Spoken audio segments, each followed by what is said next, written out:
భీమిలిలో YCP MLA అభ్యర్థి అవంతి శ్రీనివాసరావు విస్తృత ఎన్నికల ప్రచారం నిర్వహించారు. ఎన్నికల ప్రచారంలో భాగంగా యాత్ కుమ్మరిపాలెం, కీతిన్పేట, బాంకాలని, నమ్మివానిపాలెం ప్రాంతాల్లో తన ప్రచారాన్ని కొనసాగించారు. ఈ కార్యక్రమంలో అవంతి సమక్షంలో టీడీపీ, కాంగ్రెస్ కు చెందిన పలువురు వైసీపీ పార్టీలో చేరారు. పార్టీలో చేరిన ప్రతి ఒక్కరికి కండువా వేసి సాదరంగా ఆహ్వానించారు. ఈ సందర్భంగా అవంతి మాట్లాడుతూ వైసీపీ ప్రభుత్వం ప్రతి కుటుంబానికి అందిస్తున్న సంక్షేమ పథకాలకు ఆకర్షితులై ఎవరి ప్రలోభాలకు లొంగకుండా స్వచ్ఛందంగా వైసీపీ పార్టీలో చేరుతున్నారని తెలిపారు. కష్టపడిన ప్రతి ఒక్కరిని వైసీపీ పార్టీ గుర్తిస్తుందని తెలియజేశారు. మీ అమూల్యమైన 2 ఓట్లను ఫ్యాన్ గుర్తుపై వేసి అఖండ మెజారిటీతో గెలిపించాలని కోరారు.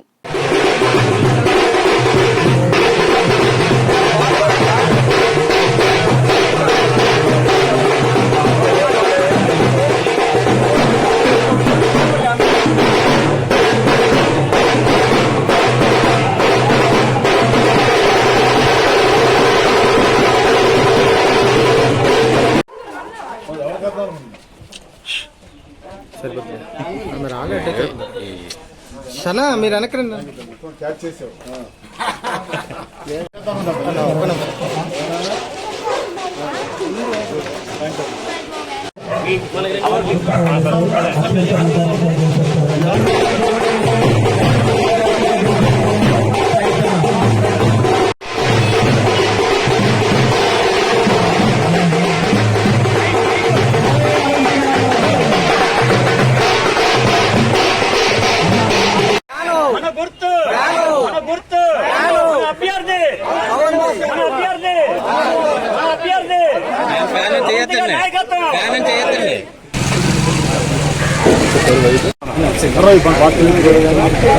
శంకర్బాబు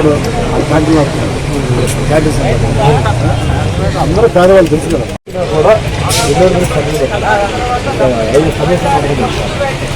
అసెంబ్లీ ఉన్నప్పుడు 4 సార్లు చూపించి డెవలప్మెంట్ ఏమైనా గుడి దానికి కూడా మన సెంట్రల్ గవర్నమెంట్లో మాట్లాడు చెడు గవర్నమెంట్ 52 కోట్లు టూరిజం మినిస్టర్ ఉన్నప్పుడు మాట్లాడి బీజేపీ 52 కోట్లు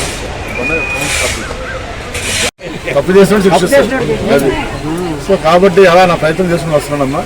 ఎంపీ ఉన్న కూడా చంద్రబాబు నాయుడు చెప్పాను, ఫస్ట్ క్యాబినెట్లో పెట్టారు, అది అవ్వలేదు. తర్వాత మళ్ళీ ఎమ్మెల్యే అయినా మళ్ళీ జగన్ గారికి చెప్తాను. మంత్రి అయిన తర్వాత ఆ జగన్ గారు నాకు చూసిన తర్వాత సమాచారం గుర్తొస్తున్నాను. మళ్ళీ నిజం జోక్ కాదు, మీరు అడగండి. ఇక్కడ వచ్చాడు కమిటీలో మెంబర్ కాకపోయినా వీళ్ళందరూ వచ్చారు. అక్కడ ఎండమంది మినిస్టర్, నేను అదే ప్రభుత్వం అందరూ ఒక 10 సార్లు మీటింగ్లు పెట్టాం. దీని గురించి 99 crores అవుతుంది, 900 కోట్లు అవుతుంది. ఏది మన ఇప్పుడు భూమికి దానికి ఆనందపురంలో భూమి ఉంది, సరిసమాన భూమి, అది ఇస్తామని కోర్టులో అఫిడవిట్ సబ్మిట్ చేశారు. అయితే కోర్టులు మీకు తెలుసు కదా, ఎమ్మెల్యే అయినా ముఖ్యమంత్రి అయినా మనం చూశారు కదా, కేసీఆర్ కూతురు తీసుకుని జైల్లో పెట్టారు, అది ఢిల్లీ సీఎం కూడా తీసుకుని జైల్లో పెట్టారు. అంటే ఏంటి, కోర్టు పవర్ఫుల్, ఎమ్మెల్యే కంటే ముఖ్యమంత్రి కంటే ప్రధానమంత్రి కంటే. అర్థమైందా?